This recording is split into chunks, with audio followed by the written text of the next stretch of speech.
Hello and welcome to another edition of Adventure Habits with me, David Overton, and our sponsors, Splash Maps. This is the podcast you come to get inspired by some amazing adventurers, and I am absolutely thrilled in this Christmas special to have with me Tamara Ivankova, who is the founder of Amara Automotive. And it's just an idea that really gels with me because it brings together a couple of my favorite things, throws them together technologically, and puts them on a round the world challenge. So I think without that, I'm gonna introduce Tamara to you now. Tamara, how are you this afternoon? Yeah, really good. Thank you, David, for having me here. Fantastic. And I've got to say, Tamara, I was so thrilled when I first heard of your project through a mutual contact at Southampton University. And why don't you tell us a little bit about what Amara Automotive is and what the inspiration behind it is? Yeah, so Amara Automotive is a startup that I founded, and effectively we exist to make net zero happen within transport. The way I'm going around it is by developing sustainable vehicles, so minimizing emissions at every stage from production to use to end of life. And the first one is what you see behind me, the LSE, which is a four-wheeled, fully enclosed electric bike that's designed to replace cars. So really the inspiration was, where can we make the most impact? This whole mission is impact driven, and we'll get onto the adventure side of the impact. But the whole purpose of the LSE specifically is addressing sort of the biggest problem within the transport sector and the most common car journeys, and they're under 10 miles made by one person. Really perfect for cycling, but it was about figuring out, well, why aren't people cycling, and developing a vehicle that would Well, make that super accessible. precisely. I mean, most of the time we're taking these 1 mile trips, dragging around with us 1 ton of superfluous, safety gear and rigid More than this, that, that, and yeah. the other suspension and blah blah blah. It's just so pointless. And even when you move that to an electric vehicle, you're still lugging that amount of Hmm. material around, and that needs energy, and the energy's got to come from somewhere, right? So Exactly, so yeah. I love it because it's, well, anyone listening to this knows I love bicycles. I'm basically a bicycle nut, and so this is under the shell, and it's a beautiful shell. I don't know if you can shift over to one side a little bit so people can see the lovely pointed nose on that thing. Absolutely. So to my mind, it looks like a Tesla, the way a Tesla should have been designed. Kind of slim, designed around. It's not just a one-person design either, is it? You can have passengers. Yeah. It's designed to fit one adult and one child, sort of in line, or you can fit a dog in the back. And even if you have a child in there, you can still fit about two backpacks worth. So there's plenty of space in there actually. And cargo space so that you could get your shopping done and that sort of thing as well. Yeah, Designed to be super slim so it could yeah, go on the cycleways and that sort of thing. And I think it's mhm. it's an idea that was waiting to happen. And anyone who's my age will remember the C5 by Clive Sinclair, Yeah. and definitely the right idea at the wrong time in that case. But with I guess it's the battery technology. Is that the thing that's really made this possible? Uh, I wouldn't say so. I'd say there's multiple aspects to this. So with the C5, for example, if you look at it pragmatically, it didn't actually solve any of the problems that prevent. It wasn't even an upgrade over cycling because it was so low to the ground. You were effectively less safe because you're a lot less visible. That's true. Um, there was no waterproofing. It was still completely open, and then the electric system was very inefficient. So you had very low range, whereas we've sort of flipped that on its head and actually really figured out. So the design process took a really long time because you need to speak to a lot of people. It actually started off. So my background is in aerodynamics, in motorsport specifically, And I started off with a really slim, low to the ground, freewheel concept. But then I realized the whole purpose of it is to get this into the mainstream market. It doesn't need to be the most, like the highest performance machine in terms of like one single target like speed. It needs to be the best compromise of what people actually need in their daily lives. So the whole premise of the LSE is to become your daily, so you can do all of the things you do in your car on the day to day. And a big aspect of that was actually addressing the things that the C5 failed to do. So like safety, for example. So the LSE is relatively tall, so you can be seen in traffic. Our light system is closer to the standard of cars, so that again you're visible. But then we also have a sort of full composite chassis that we've developed the technology for. And actually, you mentioned battery technology. That's been one aspect that's increased, like progressed a lot, which has made the feasibility over a long range much better. So with the LSE, it has between 60 to 80 kilometers of range on one 650 watt-hour battery, but you can carry more. Or the good thing is you can also just cycle without a battery if you need. We have direct drive to the rear wheels, which none of our competitors do. But the other aspect of it is the actual technology to build a vehicle like this. So in order for something, for effectively the technical term is like a velomobile, a fully enclosed lightweight vehicle. Yeah. So the LSE is targeted to weigh about 55 to 65 kilograms. Wow. To make something that light, you need composites. And with composite construction, it's just incredibly expensive and very labor intensive and very difficult to scale. So actually, the key technology has been what we've had to develop to make composites viable at scale. And so our chassis is made with recycled composite face sheets in a process that minimizes labor and can be largely automated. And so we get and it's a sandwich panel construction, so we also get impact resistance on top of that. But then the body itself, we're developing another technology, which is again recycled composites based with a few different materials in there, where in sort of a single cure cycle you can get a panel which is already like thermally and acoustically insulated. And then these technologies can then also be applied to other sectors like automotive, marine and aviation, to minimize the weight of vehicles that we still need. We're not just going to get around by bikes in this world. We need a solution that It would be nice.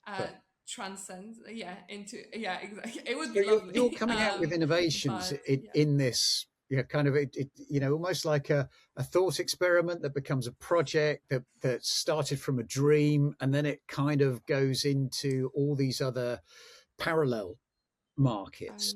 I mean, and at the core of it, maybe, well, with the material science, that it's the recycled composites that I just need to wrap my head around for a second there. So it's a recycled composite to me. Just that those words suggest to me that it's old composites that have been used previously, broken down, reformed, remelted, or whatever. Is that how it works?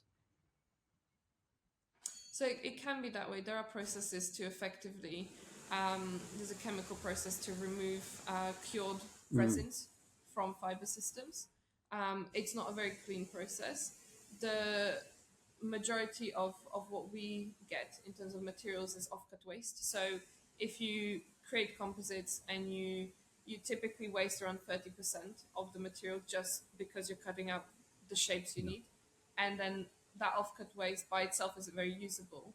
And so there's a company who effectively takes that, they recombine it into like a non-woven matte material, and we found ways to use that. It's very tricky to work with, which is why it hasn't been adopted en masse yet.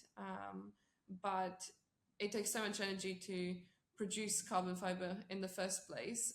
It's really important that we have ways to effectively like minimize the waste and make sure that we can use all of that material. And again, it sort of ties in with this minimizing emissions at every stage. It's not just about sort of the emissions and sort of greenhouse gases created within the production process. It's also minimizing the waste around it and keeping it as like circular as possible, which is a Well, huge I mean, challenge. we know a bit about recycled materials here. We were the first to develop a fully recycled fabric from within Europe that was suitable for Mhm. printing a map on it. Nobody produced that, and I know that when it comes to scaling up, there's a lot of hurdles to jump through. Not least of all, if a batch goes wrong and you've committed yourselves as Mhm. we did to 10 kilometers of material, then it's you are saddled with a problem that might actually last you a few years.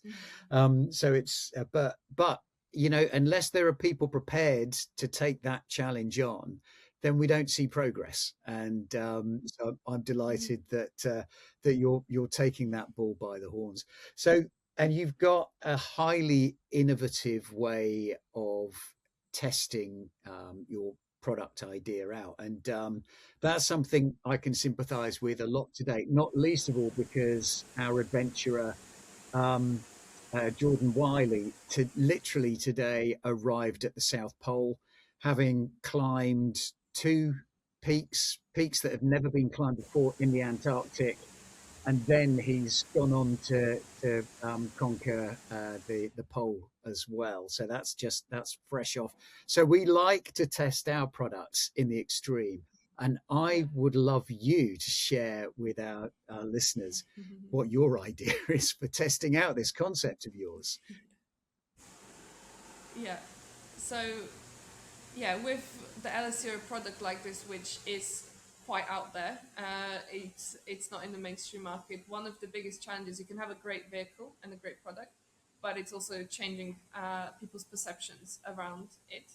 To Yeah, and I think the best way to do that is by like the best way to create change is to inspire it. So next year I'm setting off to cycle the LSE around the world. It will be a full circumnavigation of the globe by the Guinness World Record rules. So 30,000 kilometers. So I'll be solo and unsupported, primarily living and sleeping in the LSE. Um, and yeah, shooting all the content myself, hopefully getting the documentary crew to come out and join me on some parts. We're in the process of developing that side of the project, Wow. and it's just going to be a great way to test the other sea in all types of climates, with all types of infrastructure, um, and allowing our future customers to also have a go and trial it, so that we effectively are set off with a prototype and come back with a vehicle that's been so improved and iterated on along the way that it's ready to go into Oh, production. so you'll be picking up ideas on where to make improvements, etc., as you go. So Absolutely. is that because you Absolutely. will encounter all kinds of terrains there, from smooth highways through to very rocky roads, I would imagine, and Yeah. that is going to be amazing. Well, I had a boss once that said, yeah, and he learnt it from the dog food industry. Apparently, in the dog food industry, you literally have to eat your own dog food so that you can test that it works. And I think if you're committed to that, I mean, you really are showing your faith in the idea. So you will actually be sleeping in, you'll be driving in, you'll get very close to this invention of yours, Yeah. um, and Mhm. I can't think of a more noble way to try and um, batter the world into a slightly more environmentally friendly way of getting around. Plus, of course, it is the ultimate of exercise bicycles as well. And not just being battery, but being pedal pushed as well. Um, in Yeah. that regard, do you is there a kind of, because I know that you've spent time with Formula One and you're a Formula One engineer. So have you brought in other technologies from there, like Kerr's technology, some sort of kinetic retrieval, or is there anything like that that's come into this design? Yeah, from the motorsport side, mainly the impact that that's had is taking their approach to safety, and they can produce incredibly safe vehicles, where the drivers survive like 72 G impacts and the vehicles are extremely lightweight. Like, it's a different approach to safety than what you have in automotive. And so it's mainly that ideology that I've taken forward into the LSE. With cars or energy recovery systems, it's actually less efficient to do that. We have a lot of losses if you're just trying to pedal by yourself, and pedaling is just more efficient than trying to recover Yeah. the chemical Yeah. energy. And so there is none of that at the moment. No, I was wondering that. I was, yeah, did because if the Kurz was more efficient than you pedaling, then you would accidentally have invented the perpetual motion machine, I guess. Yeah, And that's exactly. another project. I guess that's your next project. So, well, Tamara, I think that's so. If people want to keep up with you on your challenge, when does your challenge start, and B, how can people learn more about it? Yeah, so I'll be setting off in the first half of next year. The date is yet to be released. But if you want to know that, first off, the best way to get the priority updates is by signing up and registering interest for the LSE if you want one on my website. So www.amaraautomotive.com. And then you can follow progress updates. So from sort of this point to getting the prototype tested, doing a proper launch, and also seeing all the behind the scenes of raising sponsorship and actually making this happen, which is a huge challenge. Then it's Amara Automotive on all the socials, but primarily YouTube and Instagram. Fantastic. And so there's dozens of ways of keeping up with what Tamara is doing here. So if you want to have a ringside seat at seeing a revolution in the way that we're going to travel in the next decades, then join to all of that stuff. And of course, great place to start will be on the page that we're going to create around this podcast, and just follow all the links there, and you'll find your way quickly to Tamara, and you'll be able to support her in any way possible. You are looking for co-sponsors to the ones you've already found as well, I believe. Absolutely. Fantastic. Yeah. So anyone who resonates with our mission, cares about making net zero happen, pushing the limits of innovation, and as well the future of sort of STEM and promoting, um, yeah, all of these aspects on a global level, then please get in touch, and I'd love the right partners Uh, on board to support this Okay, mission. well, that's been our first half of the Adventure Habits with Tamara Ivankova from Amara Automotive, and I think you're well qualified now. Although the adventure is yet to be is yet to start from the challenge perspective. But let's Yeah. find out how you're preparing with your 5 adventure habits, which will come up after the break. This is our Christmas special. So if you've not sorted out your Christmas gifts from Splash Maps yet, please go ahead and do it. We're still sending out stuff from stock, and we still have vouchers, and so yeah, but keep doing that up until Christmas. And we're going to take a short break now with a word from our sponsors, and then we'll be straight back to Tamara afterwards. So when you get a splash map, you'll notice the print on the material is super sharp. That's because when we started this business, we needed this product to be as clear as a paper map, but without any of the disadvantages of folding and getting mushy in water and mud. So this is a tight woven polyester. This is a fabric that won't stretch even when you wash it. And we'd encourage you to put it in the washing machine quite frequently. You get a key to explain exactly what you've got on the map. It's stitched with an overlock all the way round, and that's so that it will never fray around the edges. If you want to increase your adventure habit, head over to our website and set up your personalized map in whatever format you want today. Okay, so we're back after that break with Tamara from Amara Automotive. We've learned a little bit about the project, how we're going to be changing the way that we travel in the next 10, 20, 30 years, and just how that's going to be tested on the roads around the world. So Tamara, in this half of the Adventure Habits podcast, we actually ask you for your 5 adventure habits, and these are habits that our listeners can take home almost like a Christmas gift to apply to their challenges for 2026, perhaps. And so I'm just wondering, what is your first adventure habit? Yeah, I think that the first one, I mean, you have to define what your adventure is in the first place. And for me, it's about having a sort of a limitless mindset. So really not putting any barriers on what you can achieve.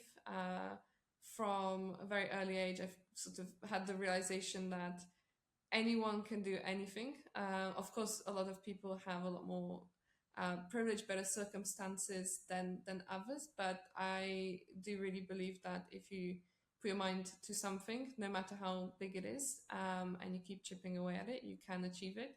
And that's what I'm sort of doing and yeah, trying to do with my project. So be ambitious, and make that happen. Like have a dream and follow it. Fantastic. That's a common theme. In fact, that was Limitless was the Mm. name of the project for It was, Mitch. yeah, for Yeah, Mitch's from project, yeah. Mitch Hutchcraft from last week. He's currently he's heading up Ben Nevis, I think, in the next couple of days. He's doing 19 Yeah, marathons in 19 days with a dog trailing behind him. So yeah.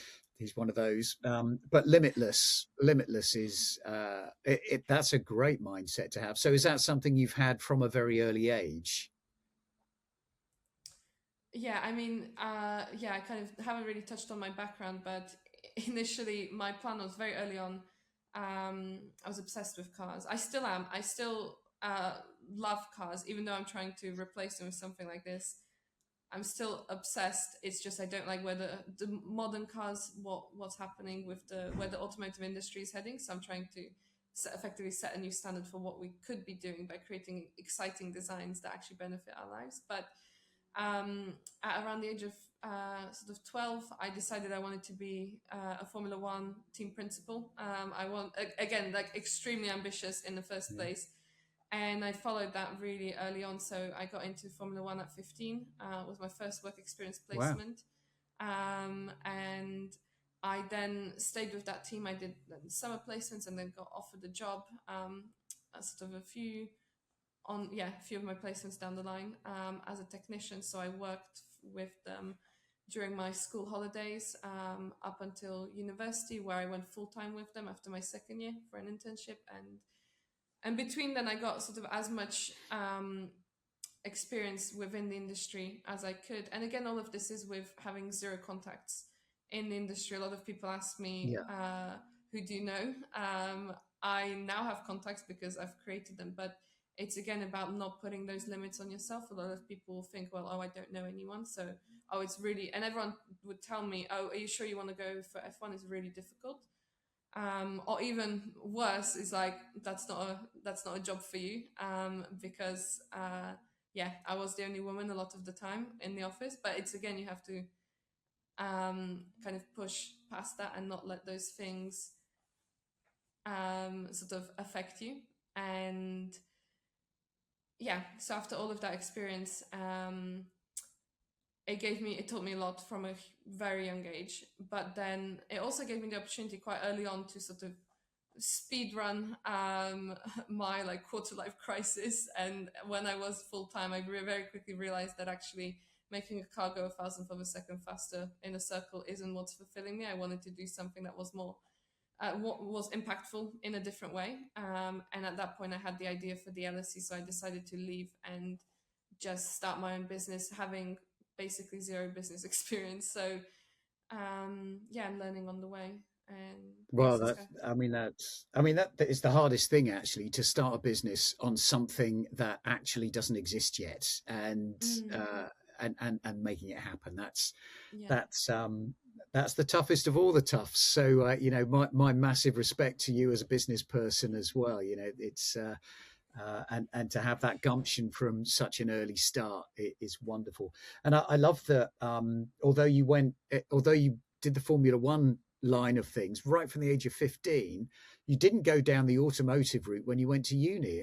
You know, Mm. the CV looks more like a space cadet's because you did astronautical. It was Yeah, aeronautical and astronautical yeah, engineering. So really looking at, and I guess you must draw inspiration aerodynamics.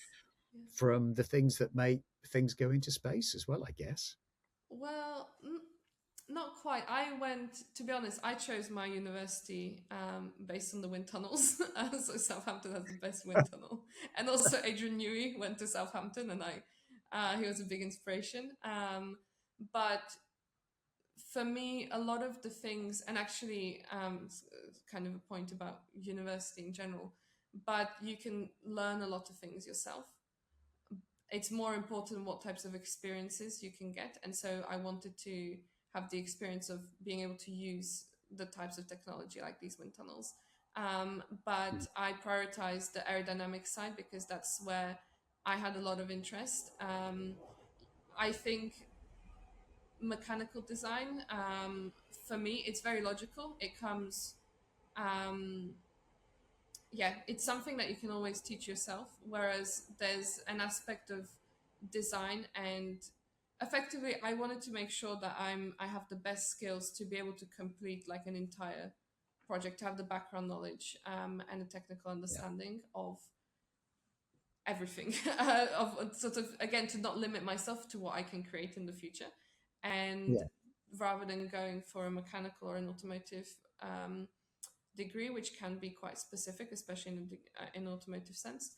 I wanted to do aerospace, which kind of has more coverage and especially covers all of the aerodynamic side of things. So I can go into making aircraft, even hydrodynamics boats. So I have a few boat designs as well that I've developed, and it and you're actually a blends. volunteer with the lifeboats as Yes, well, I I am. understand, Yeah. down at Yeah, Hamble. I am. Yeah, absolutely. Quite. Humble Lifeboat, shout out. Yeah, if anyone wants to support the Humble Lifeboat, please do. We're in the process of getting a new boat right now, so that's That's, yeah, a little bit of what I do to give well, I mean, to I mean, and have a you need bit of all a these balance. skills because when we started this conversation, the ambition is to make net zero happen. And Hmm. for most of us, we kind of almost laugh at it because it seems like a political statement that's said, and chunks are taken out of it here and there, but no one seems to have the whole picture in their mind of what it's actually going to be. It's always the component parts that we scratch our heads about, Hmm. and a lot of it is very frustrating. And I personally, I don't want to get political on this podcast, but I basically think the idea of sucking carbon out of the air is such a hateable idea that I think dealing with the emissions at source is just so much of a better way of dealing with things. Hmm. Um, so okay, so your first, I love that. So your first adventure habit is actually something that shaped your life and your choices as well, and it's that of having a mindset of limitlessness. I Hmm. think. And what would you say your Absolutely. second adventure habit is? I think working hard. It's not supposed to be easy. Again, it kind of ties into that idea of yeah, not putting limits on yourself, but that also, if you want something that's really difficult, like if your challenges are big, you're gonna have to work hard for them. There isn't an easy way out, and it will be tough. And it's about embracing that and actually like embracing being uncomfortable. I think it's really important, and almost choosing the uncomfortable route most of the time, because that's where the progress is. And again, all of this sort of, it both applies to adventure, it applies to my training now for the world tour, but it also applies to being a founder and developing a business. Yeah, And in fact, I think all of them that I've written down, like they're applicable everywhere, which is really nice. It doesn't just have to be towards your adventure; it can be to kind of applicable to reaching any goal. So that's, yeah. But I think that one is very frustrating. But if you look at it and if you actually prioritize being uncomfortable every day, rather than actively seeking the most comfortable existence, then it Yeah. can really accelerate. And it's a tough thing to do, and I'm not always great at it. But if you, yeah, it definitely makes it easier to make those hard choices, when you're choosing between, oh, do I go out for a ride? It's raining, and it's the middle of the night. Is Yeah, because this is the only time I have. Or do I get some sleep? And often it's, yeah, there's a balance to strike there, definitely, but sometimes just taking an Yeah. uncomfortable route. You never regret taking an uncomfortable route, let's just say, once No, it's done. yeah, that's, I mean, that you're right. I mean, that comes up so often with the adventurers that we talk to here, but it is great to hear it coming from you as a founder of a business as well, because I see Mm-hmm. so many parallels between what the adventurers are telling us and, you know, what we experience as either business owners or people starting off with much more modest adventures. You know, that they're kind of, you still need to step outside your comfort zone, Mm-hmm. and making that a practice in daily life will set you up. It will build resilience. Um, so that's a terrific one. What would be your third adventure habit? Make sure you also enjoy the process. So, again, trying to balance it out a little bit. It will be difficult, but you have to effectively shape it so that you don't, grow to, like, resent the process, the journey with adventures, especially, um, like, to be honest, any adventure. But for me, I'll speak about my own, which is sort of a bit ambitious, especially given like this will be my first sort of big adventure that I've done, and I'm going straight into circumnavigate the world, Uh, which is, yeah, big and daunting, and I'm very aware of how big of a challenge it is. But you have to, really make sure that all of the process, like the process is very tedious. The planning, especially the sponsorship side of things, putting all of that together, it is mildly terrifying, to be completely honest. But mhm. finding ways to, enjoy it, like, and actively enjoy it and sort of appreciate it in the moment is really important, because you live in the moment and you have to also, yeah, the whole point of doing things like this is to get something out of it, and usually that is fulfillment, enjoyment, happiness. So it's important to not lose that side of things throughout the really difficult stage, which is, from the adventures that I speak to, it tends to be the process to get to the start line tends to be more difficult than achieving, like doing the adventure itself. Yeah. So yeah, definitely finding a way to enjoy this process, is really, really important. Well, great, great, great, and hopefully some of the adventures we've been able to introduce you to as well have been helpful. And I'm just thinking about Matt and Reese, and Mhm. although theirs was a moped and sidecar adventure, it is still an unusual contraption going around the world. And you know, their book is full of eye-watering fun, but a hell of a lot of life experience as they went Mhm. round. I think I've met other people that say that, well, they set off as boys and came back as men. You know, they kind of you know they a lot of lived experience, Yeah. and you'll be getting some of that as well. So I really hope. I really wish you good luck on this trip, because it is going to be sensational on every level. Okay, so enjoy the process. And so I guess from that, we could actually think about the processes that we have in our daily lives and just make sure that we're doing it in the most enjoyable way. And, you know, sometimes it's hard to pick up the phone and talk to either sponsors or customers or Mhm. whatever, but you really have to just swallow that and then, you know, gamify it in whatever way you can, Absolutely. some way of making it fun. Yeah. And the Yeah. other person on the other end of the phone is going to make it fun, going to like it if you're trying to make their day fun too. So, Exactly. Yeah, and especially about getting yourself in the right environment, the right headspace to do specific things. I also have ADHD, so it's very difficult to get in that environment some of the time. And so mm, that's been a big aspect of figuring that out. I got diagnosed only a few months ago. So it's been yeah, Really? it's been a Wow. big realization. Yeah. Yeah. And I really try to properly understand it. And I mean, it's a massive super. I mean, Mitch was talking about this as well. It is a huge Yeah. superpower, but sometimes it does go against you if you don't know how to control it. And so it's about, again, creating around the process, like creating the putting yourself in the right environment to actually be able to get what you want. It's not always about being the most efficient you can be. It's just about making sure you can do what you need to do in the moment. And yeah, so yeah, I mean, which it is is quite amazing how we find on on the pod that there are these things that some people might consider in their lives debilitate them, but actually, when we meet people like you and like Mitch, and some of the people we've interviewed with PTSD, for example, mm, you get to realize it gives a new perspective on mhm, life, and that actually, when you understand it, I mean, in your case, it sounds like you didn't have to understand it for it to be a bit of a superpower. mm. But once you do understand it, boy, then you're rocketing. So yeah, Yeah. well, congratulations on the superpower. I think I'd say there, Thank you. and bringing us on to number four. What's your fourth adventure habit? Yeah, so it's all around basically not being able to, not being afraid to ask for help.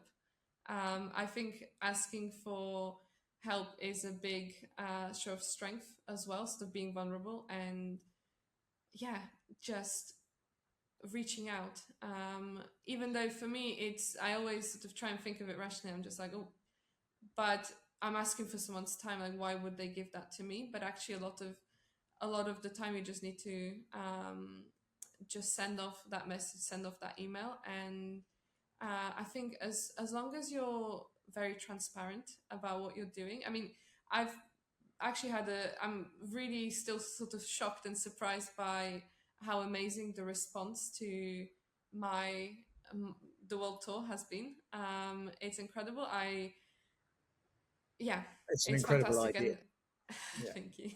But the amount of people who have come on board to give me advice out of the goodness of the heart, expecting nothing in return, is fantastic, it's really helped to accelerate the progress. And again, just it gives you that motivation, that extra. Sort of in the days where you don't necessarily feel it on the low days, it's like, well, there are people who don't even know me who are willing to give up their time to give me their expertise and help push my dream along, which is amazing. And yeah, and I speak to a lot of people because it's one of the when I have people asking me for advice, yeah, I love to give it, but also it's one of the number one things I say. Well, speak to these people, reach out to these people, no matter how sort of big that organization is or sort of unreachable that person seems to be. And a lot of the responses I get is like, oh, but that would never work. Like, why would they want to help me? Just don't think like that. Do it anyway. Because a lot of the time yeah, it'll be great. I'm working with some uh, incredible people whose books I used to read that inspired this whole thing. And now I can pick up the phone and call them at any time when I need advice. It's fantastic just by sort of, yeah, not being able to ask for help. And Yeah. it's really, it accelerates everything. Almost And bringing it's, us yeah. back to your previous point of enjoying the process. Mm, Yeah, and you kind of have to check in with yourself. What am I being a success in what I'm doing here? And then you can look at things like that. Well, I picked up the phone to blah blah blah the other day, and hmm. they're willing to help me out, so I must be doing something right. Yeah. What a great thing. Yeah. Great. So don't be afraid to ask for help. And I'm gonna do a quick shout out to someone that we've got in common here, and well, Hmm. someone, something, an institution. I think Southampton University is terrific like that. It's not where I was educated, and I'll give a shout out to them at some other point. But Southampton have been terrific for us. I mean, they really helped us with advancing our e-textile maps, and even application of maps to fashion and things like that. It just seems to be that if you're the right sort of person, you show willingness to break the boundaries, break the molds, then Southampton will be in your corner. Is that your experience? Yeah, absolutely. The support that I've received, especially from the student enterprise team and the Future Worlds team, um, who support me to this day, even though I've graduated a few years ago, is fantastic. And it's not just for me, it's sort of, again, they give you the skills of, you can have no experience in business, but you can have a dream and an idea.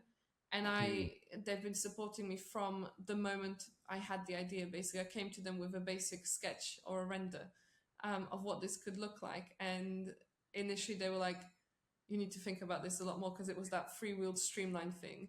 mm, And they gave me the knowledge and the sort of, they showed me the way effectively of what I need to be doing. And now I'm in this position, and yeah, they're still there. They're still championing what I'm doing, and again, helping me with their network and all of the, yeah, everything I've learned so far yeah. from the company side has been largely due to them. So it's been fantastic.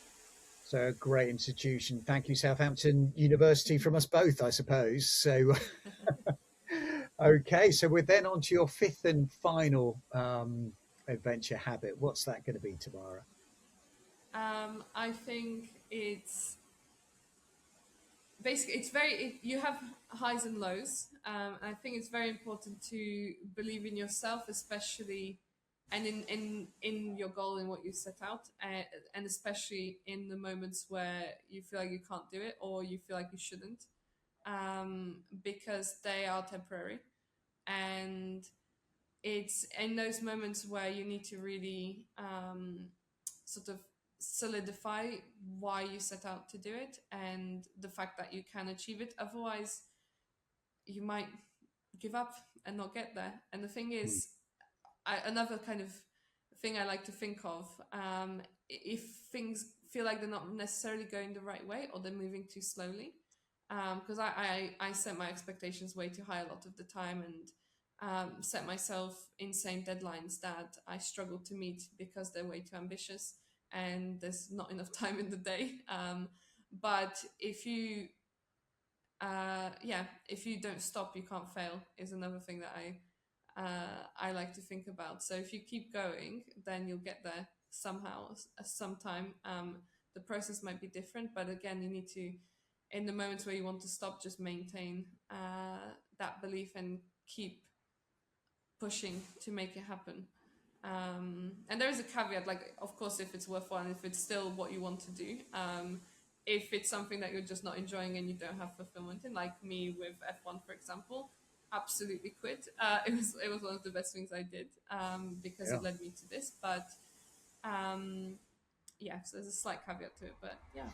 Yeah. Well, I mean, for all of us, the different stages in life, it, for example, mean that your dreams shift a bit, and Hmm. it's as well to notice that when they do happen. But Absolutely. yeah, the last one on self belief.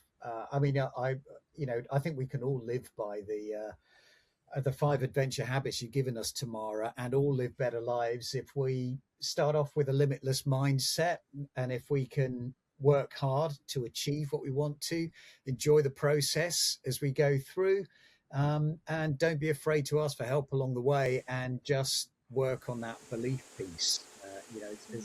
And check in with that belief as well. Is that still something that you really believe is your raison d'etre for that time in life? Hmm. Because you never know. Quite a lot of the times you've achieved it, you haven't noticed it. It's shuffled off into the past, and you're still doing it. And Hmm. so those are probably the times where it's time to move on to bigger and better things. Tamara, this has been an absolutely terrific experience. I'm so pleased. It seems to me it's a great one to have as a Christmas special, because it's a view to the future.